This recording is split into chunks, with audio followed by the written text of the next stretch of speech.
Well, praise the Most High today, family. Praise the highest Yahuah today. The Most High Elohim, the one and only, creator of heavens and earth. Hallelujah. My Abba. My Abba. Hallelujah. He made me feel so good today, family. Hallelujah. Early this morning. And that's where we coming with this idea from. But first, we better say, I hope everyone is well. And like myself, you're able to get out and enjoy this day. Getting yourself in some fresh air, some sunshine, and the Most High willing, some good exercise. Oh boy. We have the sun and the fresh air, but along with it, we have some cooling water. Now we have some cool air that's hitting hard. Hallelujah. Very crisp. It'll catch you by surprise. You come out looking for all that sun we had yesterday. We had them winds yesterday also, but today we had the winds and the cooler air. I think they said about 10 degrees lower. But nevertheless, we say praise the Most High, and we thank Him for it. It's so good to be in the land of the living and having the ability. First, we should say the opportunity, and then the ability to come out here and share an idea. Just something to ponder over that the Most High shared with me. Hallelujah. Hallelujah.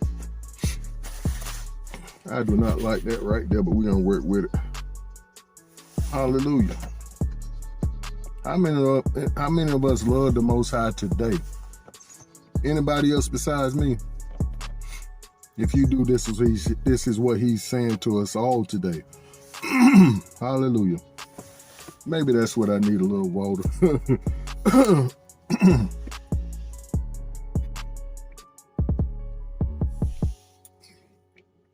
Usually I'm smart enough to go and get a sip before I start. Sometimes we get so excited and forget that we have to moisten them vocal cords. Oh, that's some good cold water. Hallelujah. But this is what the Most High woke me up to. Well, let me read my notes. Well, let's get the title. The title is Yahuah's Special Possession. You are very special to me. Hallelujah. The Most High, Abba Yahuah, woke me to this statement in the same loving tone as He did a month or so ago. He told me then, Robert, I am very intentional about you. He said, you are very special to me. And family, I woke up and I heard special. And this is when I was coming out of my sleep. Then I finally sat straight up. You know how you have to force yourself out of sleep. And that's getting their head off that pillow. When you put their head to the pillow, that seals it. It's over now. But I stood straight up. And He said, you are very special to me. And my heart just felt so heavy with love and appreciation for that moment. Because I needed that. Pardon me. I know that He's making a strong personal point to myself, which was very much so needed. However, at the same time, this is a strong reminder to our people, Yasharal. Pardon me. And to those that cling to us, the stranger, the wild olive branch. He made this point very clear when he reminded me of D.H. Buckner. And D.H. asked a question last evening in the comment section of one of our daughters of Zion. And her name is the girl with the Sefer. This is her information right here. Don't want to forget to put her information up here. And this is what D.H. said. How do you know? Let me go back. I apologize. her title was the Book of Obadiah. That's what she was speaking out of, and was speaking to the Most High's chosen people. So DH asked the question, how do you know you're a descendant? I'm going to read it like they wrote it. How do you know you're a just descendant from Jacob? And I propose, he said, how do you know that you're a descendant from Yahuah? And this was my answer. We see it right here. That's easy, DH. We the only ones who wear those curses. Deuteronomy 28, 45 through 47 says, and they, which are the curses, shall be upon you for a sign and for a wonder, and upon your seed forever. So I said, find the curses, you find the people. And then DH came back to me. I clearly don't have an understanding. I clearly don't have understanding, because how can the people who don't follow God's commandments and are cursed be God's chosen, the Most High's chosen? And I said, great question. The answer is in Deuteronomy 28, 1 through 2, 15, 45, 46, and 47. Our forefathers were given a choice to obey Yahuah and be blessed, or not and be cursed. We are Yahuah's example of how love works. So just because your child is hard-headed don't mean you just throw him away. No, you discipline that child. I went on to say the text says we are a light, which is wisdom or understanding, to the Gentiles. With that being said, we all must choose Yahuah's way by repenting for our forefathers' sins so we won't repeat them, as well as our own. This is so important to understanding how he could choose a people who don't follow his commands and are cursed now. And I'm glad they said that, because they see the curses on us also. But this is why, because he loves us. We are special to him. And while we're at it, we're gonna say that I got this image here from one of my sisters. I put her information in the text, but this was confirmed through her. Confirms this idea. I saw this first thing this morning, and it says in Isaiah 54:7, "For a brief moment I abandoned you, but with deep compassion I will bring you back." See, this is what a father or mother does here on this earth. They put us on timeout, or what they call it, on punishment, and they take all the things we hold valuable, like our land, our food, our clothes, our other people, and they banish us to our room. We can't have our friends over. We can't have our toys, our phones. No, you're banished to that room for a minute until the parent says your time is up. And this is what the Most High told our forefather Abraham, that is what will happen to us. He says we will be in a foreign land now for 400 years, enslaved and oppressed by our enemy. But after those 400 years up, he would then punish that nation. We would come out with great substance. First, he said he would punish the nations. Then, in the end, we would come out with great substance. So we can't try to get ahead of the Most High and say, well, the 400 up, it's time to go. Or the 400 is up, why hadn't he taken y'all out? Because he works according to his word. He's not going to take himself away from his word. Hallelujah. But to go deeper, we looked in 1 Peter 2:9, where we get part of our title from today, Yahuah's special possession. We see this here in Like I said, 1 Peter 2:9. But you are a chosen people, a royal priesthood, a holy nation, or a set-apart nation, Yahuah's special possession, that you may declare the praises of him who called you out of darkness into his wonderful light. See, this is what's going on, DH. And thank you for following us. I appreciate that.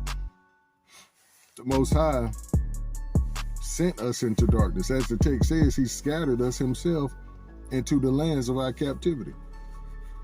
Because we wanted to follow after other gods and follow their ways, their women, their sin. That's all it was. The lust of the flesh. He kicked aside and said, okay, go, you want to be around them so much, get right up under them and see how they treat you. And that's what happened. The Most High scattered us into all four corners of the earth. And we see that there in Hebrews 12:6-8. For whom Yahuah loves, he chastens, and scourges every son whom he receives. If you endure chastening, Yahuah deals with you as with sons. Pardon me. For what son is there whom a father does not chasten? But if you are without chastening, of which all have become partakers, you are illegitimate or bastard, not a son. So we know who the illegitimate so-called children of the Most High are. They're bastards of the Most High, but they're Hasatan's children. The text calls them the synagogue of Hasatan. But we look further into another script where he's talking solely about his children in Psalm 17:8. Keep me as the apple of your eye. Well, this is Daweed. We'll get to that one in a minute. Keep me as the apple of your eye. Hide me in the shadow of your wing.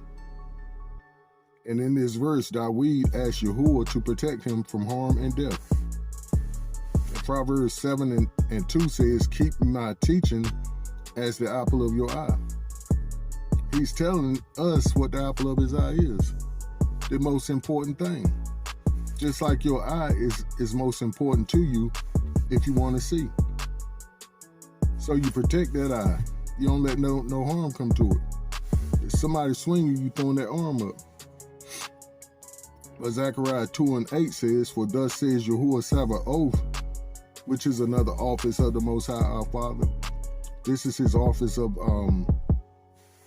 Lord of Hosts, which means the captain of heaven's armies, heavens and earth armies. He's the captain of all armies ever put together. After his glory sent me to the nations who plundered you, for he who touches you touches the apple of his eye. Yeah, he sent us into all the other nations and let the other nations plunder us. But why? For a reason. What the text just say? Yahuah's special possession, that you may declare the praises of him who called you out of darkness into his marvelous light. Who called us out of the grave, as spoken of by old Zeke when he prophesied to the dry bones. That text says right there, the dry bones is the whole house of Yasharal. So when the bones were awakened, that's what the awakening is.